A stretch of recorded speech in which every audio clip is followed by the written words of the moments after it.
C'est parti pour donc, avec toi Guillaume, première critique, et tu as choisi Gears 5. C'est bien ça, Karel, il fallait bien que quelqu'un se mette quelque part pour faire ce genre de jeu, on va dire. Je prends ça comme un bizutage. Je prends ça comme une forme de bizutage, on va dire. Hein. Je me suis coltiné Gears 5 et vous savez quoi, j'ai vraiment kiffé. Alors après avoir saigné tous les épisodes de la série, je pensais vraiment en avoir fait le tour, hein, surtout après un 4ème épisode qui était pas dingo, en tout cas au niveau de sa campagne solo, et en tout cas qui était beaucoup moins recherché dans ses thématiques que les anciens épisodes. Piqûre de rappel pour les profanes, hein, Gears of War, c'est une série initiée en 2006 sur la vénérable Xbox 360, fait partie des gros jeux de la machine à son presque lancement, j'ai envie de dire, et qui avait surpris son monde de par sa technique excessivement impressionnante pour l'époque, son gameplay à base de cover shooting novateur et sa violence décomplexée. Hein. C'est le genre de jeu où on va tirer au shotgun sur des gros extraterrestres et ça va éclater en lambeaux de chair. Hein. C'est un peu c'est très très noir et pas très rouge. Subtil. C'est vraiment pas très subtil. Et donc il a suivi ensuite 2 épisodes. Il y a eu Gears of War 2 qui était beaucoup plus viscéral, un petit peu plus recherché dans ses thématiques et dans son scénario. Gears of War 3 qui était le magnifique, en gros c'était vraiment le pinacle de la série, où en gros il y avait tout en même temps. Il y avait également aussi Gears of War Judgment qui était fait par un autre studio qui était beaucoup moins réussi, mais surtout qui avait introduit beaucoup d'idées dans le multijoueur. Et donc Gears of War 4 qui a suivi sur Xbox One en changement de génération en 2016. Et enfin Gears 5, on s'appelle plus Gears of War, là on passe directement à Gears 5. Je vous expliquerai un peu après pourquoi. Et donc c'est le dernier épisode qui nous intéresse aujourd'hui. Donc là on a un petit peu une réintroduction à la saga pour les personnes qui ne seraient pas trop versées du côté de Microsoft, on va dire. C'est ça. Qu'est-ce qui rend cet épisode si spécial ? Déjà son titre, mais justement en fait ce qui le rend si spécial, c'est pas grand chose en fait. Si vous voulez, c'est un peu le paradoxe. On va d'abord parler de la partie solo. Cette fois-ci, donc c'est depuis l'épisode 4, c'est The Coalition qui s'occupe de la série. C'est un nouveau studio qui a été monté par Microsoft en amont de la Xbox One. Et donc le studio dans la communication générale de Gears of War 5, c'était vachement gardé de communiquer sur la partie solo du jeu, et il faut bien avouer qu'on avait un petit peu peur de ce que ça pouvait donner. Et en fait c'est une réussite. On commence dans la peau de JD, qui est le fils de Marcus Phoenix pour rappel, et qui est le héros du premier épisode. Le premier acte, comme d'habitude, il en met plein la vue. On commence directement avec des environnements magnifiques, un déroulé classique mais très efficace. On se dit alors que le jeu va se contenter, comme d'habitude, de nous faire alterner entre des moments de combat bourrin et d'exploration à base de panorama. Alors attention, exploration, je parle pas d'un jeu à la Tomb Raider ou à la Uncharted, hein, ça reste du Gears of War, faut pas déconner. On n'est pas du tout dans la subtilité, mais et il arrive le moment en fait où on passe de JD et on passe sur un tout nouveau personnage qui s'appelle Kate, qui est un personnage qui a été introduit dans le 4ème épisode, et qui est la vraie héroïne de cet épisode.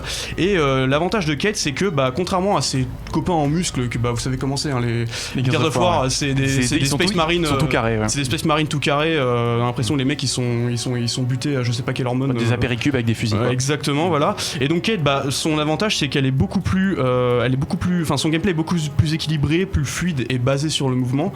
Ça change des phases de cover shooting qui sont parfois interminables dans la série, hein, mais c'est inhérent au système de jeu, et clairement on bouge beaucoup plus dans ce Gears 5. Le déroulement du jeu, il évolue également pour nous donner des zones d'environnement plus ouverts. Alors attention, hein, encore une fois c'est monde ouvert, mais on n'est pas non plus dans un GTA ou quoi que ce soit, hein. On reste tranquille de ce côté-là. Mais au moins on sent l'évolution de ce côté-là, c'est-à-dire que le studio s'est dit que on devait rentrer en 2020, et il fallait faire ce genre de changement en fait. Donc je disais que c'est un monde ouvert, on sent que les développeurs ont voulu rendre le jeu beaucoup moins linéaire, et donc avec une carte, avec des objectifs secondaires, primaires, tout ça. On peut rajouter aussi des petites évolutions dans le gameplay. Ouais. Exactement. On peut rajouter des petites évolutions, justement, tu parlais dans le gameplay, qui rendent les combats plus variés et moins bourrins. Ouais, c'est possible, dans un Gears of War. Et comme le fait de pouvoir backstabber ses ennemis, comme dans n'importe quel jeu d'infiltration. Après, encore une fois, hein, c'est juste backstabber les ennemis, c'est pas non plus à des fins de. Et c'est pas un jeu d'infiltration, hein, je le rappelle. Il y a des nouvelles façons aussi de sortir de situations difficiles, comme les QTE. qui sont encore plus utilisés dans le jeu. Et on a également aussi la présence de Jack, c'est un espèce de robot qui nous suit pendant toute l'aventure et dont il est possible de faire augmenter les capacités dans le jeu. En fait, on débloque des straps de gameplay qui nous permettent en fait de le faire évoluer. Typiquement, il va pouvoir détecter des ennemis à distance ou nous faire, au personnage, lui rajouter un bouclier supplémentaire. Plein de petites choses qu'on peut débloquer via les objectifs secondaires en ramassant des artefacts ou via le scénario principal en fonction de la trame narrative. Je peux aussi parler du bestiaire qui lui a été entièrement rééquilibré. C'est une partie très importante de Gears of War pour comprendre un peu le gameplay parce que en fait tous les ennemis ont un pattern bien défini et là justement ils ont fait en sorte d'avoir un bestiaire qui est hyper varié contrairement aux 4 où on avait des robots un peu à la con et justement on perdait un peu ce côté viscéral des premiers épisodes. Là on est beaucoup plus sur des patterns identifiables avec des alertes défensives donc c'est un... Comment dire ? C'est un changement qui est vraiment bienvenu dans la série quand on aime Gears of War. Je vais pas m'étendre encore une fois sur la technique parce que je parlais que Gears of War c'est un jeu qui met énormément en avant sa technique pour briller on va dire. Le jeu il en met encore plein la vue, plein les oreilles, c'est très très bien foutu de ce côté là, d'autant plus que l'optimisation sur Xbox One X et sur PC est vraiment vraiment bien foutue. Donc on a une ambiance visuelle parfaite et toutes les ambiances visuelles sont différentes en fonction des actes, ce qui n'était pas forcément le cas dans les anciens épisodes de la série et donc finalement c'est assez difficile de se lasser même si la campagne est je trouve un peu courte, elle est un petit peu plus longue que celle de Gears 4 mais elle est pas, c'est pas non plus extraordinaire et clairement moi je trouve que cette campagne de Gears 5 elle fera date dans la série, c'est plutôt en fait on s'ennuie pas, contrairement aux autres épisodes on s'ennuie pas et ça c'est vraiment cool dans un Gears donc voilà. Et en plus je rappelle aussi que si vous êtes adepte de multijoueur de coop, le jeu est entièrement jouable en coop jusqu'à 3 joueurs que ce soit en multi ou en solo, donc ça prend un peu de rejouabilité aussi, c'est ça. Donc il y a pas mal d'enthousiasme dans tout ce que tu nous présentes mais le jeu c'est quand même pas mal vendu sur des promesses de multijoueurs. Qu'en est-il ? En fait si tu veux Gears c'est un peu la série de Gears of War, Gears c'est un peu la série de chez Microsoft où en gros ils se disent qu'est-ce qu'on va faire de Gears, est-ce qu'on va le garder en tant que série avec un multi et puis surtout un solo important, ou est-ce qu'on va véritablement la faire entrer dans l'e-sport. Donc c'est un peu bizarre de ce côté avec Microsoft, ils savent pas trop où se pencher, mais je tiens à rappeler quand même que le multi de Gears of War est vraiment de très très bonne qualité. Coalition a fait en sorte de polir son multi avec un contenu généreux et donc varié. On se retrouve avec des modes compétitifs classiques comme le deathmatch qu'on connaît tous, la capture de base, les affrontements et hyper bourrins par team de 5. Encore une fois, on n'est pas passé à des teams de 10, on reste encore très, très penché sur le 5v5.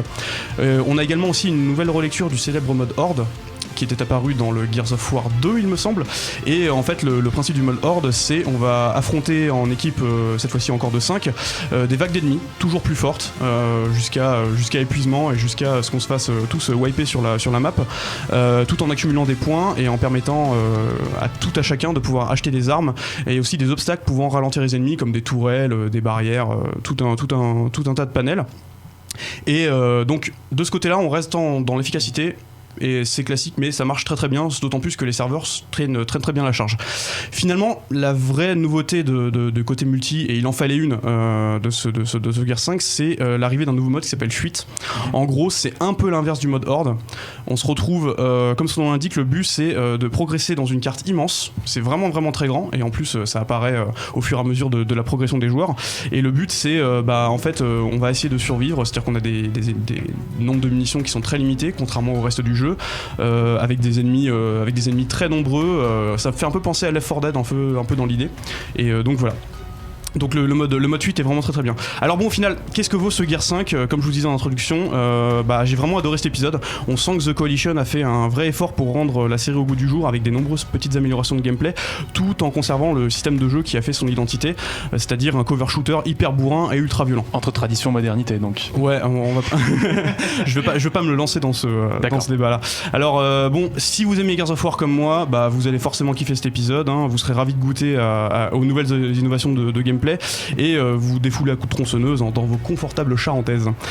Si vous n'aimez pas Gears, et du coup cet épisode vous n'allez pas vous y mettre parce que ça reste un gameplay qui est très particulier avec une caméra très proche du perso et je peux comprendre que les gens n'aiment pas, donc c'est pas avec cet épisode que vous allez vous y mettre. Enfin, si vous n'avez jamais tenté la série, alors foncez, d'autant plus que si vous possédez un abonnement Game Pass, il me semble qu'on en avait parlé la dernière fois, le Game Pass c'est très cool pour pouvoir découvrir plein de séries puisque le jeu il est dispo en version Ultimate, donc avec des bonus de précommande, voilà, des trucs en plus à base de cosmétiques et donc vous pouvez l'essayer pour pas cher et vous allez vraiment passer un super bon moment. Très bien, merci beaucoup autour du plateau. Alors en hors antenne, Mathieu, tu as eu des mots assez particuliers quand on a prononcé Gears of War. Ah oui, t'as sursauté. Ah oui, le premier suffit largement à lui-même. Voilà. Une fois que vous avez fait le 1, vous avez compris. Faites pas le 2, faites pas le 3, faites pas le 4, faites pas le 5, faites pas le 1. Faites des jeux rigolos, qui soient détendants. Il y en a marre de toujours aller buter du Strum, du terroriste ou je sais pas quoi. Ça fait je sais pas combien d'années que je joue aux jeux vidéo. Là, ça fait 5 ou 6 ans que j'ai complètement décroché parce que par rapport à l'offre qui m'est proposée en tant que gamer, c'est toujours la même chose. Boum, boum, boum, pan, pan, pan, tagada, gada, gada, à mort les méchants. Et c'est dommage. Autant l'animation japonaise est capable d'évoquer plein de thèmes de manière totalement différente d'un titre à l'autre, autant le jeu vidéo commence un petit peu justement à s'aseptiser et devenir un petit peu uniforme dans les offres qu'il a à faire aux joueurs, et c'est bien dommage. Sur le chat justement on a Galaxis qui nous dit boum boum dans les oreilles, j'imagine qu'il faisait référence à Salut c'est cool. Voilà. Et pas mal de monde aussi, encore plus de QTE dans un Gears. Ah si, Phenom qui souligne quand même qu'on peut jouer Dave Bautista. Oui, Dave Bautista en multijoueur uniquement. Ouais. Alors moi c'est tout ce que je sais du jeu. Gears ça m'a jamais intéressé clairement, mais j'aime beaucoup le catch et j'adore que Bautista se sorte un peu de ce milieu du catch et tout, donc le voir au cinéma, le voir dans des promos, c'est bien. Et puis je sais plus qui a dit sur le chat, allez voir la vidéo de Crowbar. Crowbar, ouais. Et c'est vrai qu'elle est super intéressante parce que ça vous montre clairement. Il avait fait pas mal de vidéos sur l'évolution des séries de jeux vidéo. Il en avait fait une sur le lancement de la Switch, sur plein de trucs. Et je conseille vraiment ce channel YouTube parce que je pense qu'il résume très bien. J'ai vu la vidéo sur Gear et je pense que ça résume très bien la situation. Gear 5, c'est pour les fans de Gear. C'est pas pour les nouveaux venus. Et finalement, comme dit Mathieu, si vous avez joué au premier, vous les avez tous faits. Et là, ça vous montre très bien que, comme il dit, c'est hyper aseptisé. Enfin, en même temps, quand je vois, ça montre l'aseptisation de la licence dès le premier tome. Enfin, c'était aseptisé, quoi. Donc voilà, on a coupé à la javel un truc qui était déjà javelisé. Donc, moi, ce qui m'énervait avec Gear le premier, c'était que à la base, c'est Epic Games, il me semble, qui le fait. Et ils sortaient des jeux comme Tyrian, comme Jazz Jack Rabbit, qui étaient des jeux qui étaient vraiment fun, très colorés. Dans les années 80 là quand même. Jazz Jack Rabbit, c'était juste avant Unreal, qui était juste avant Gears. Et Epic Games avait une proposition de jeu qui était quand même très colorée, très fun, très détente.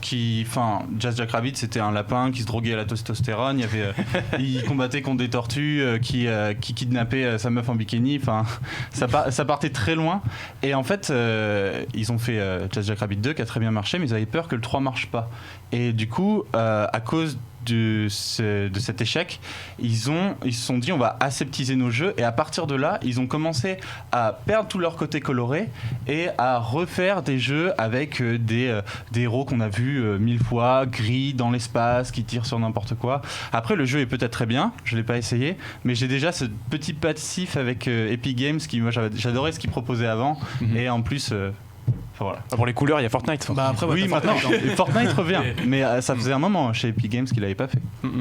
Bon, un dernier mot pour terminer avant de passer à la pause musicale. Après, je disais, effectivement, Gears, c'est assez particulier, c'est-à-dire que je peux comprendre qu'on n'aime pas le côté noir, bourrin, très spartiate en fait dans sa proposition, mais je trouve quand même qu'il y a certains aspects du jeu qui sont assez intéressants. Je prends l'exemple de la narration du jeu, pas forcément la première strate à laquelle tu penses pour le jeu, et en fait il y a des thèmes et des strates de scénario qui sont assez intéressantes, et des choses qui sont vraiment cool à suivre dans la série et auxquelles on pense pas forcément, et c'est pour ça que je trouve que au final c'est un jeu, il il faut au moins essayer au moins une fois pour se rendre compte que finalement c'est pas si inintéressant que ça et c'est pas que un jeu bourrin.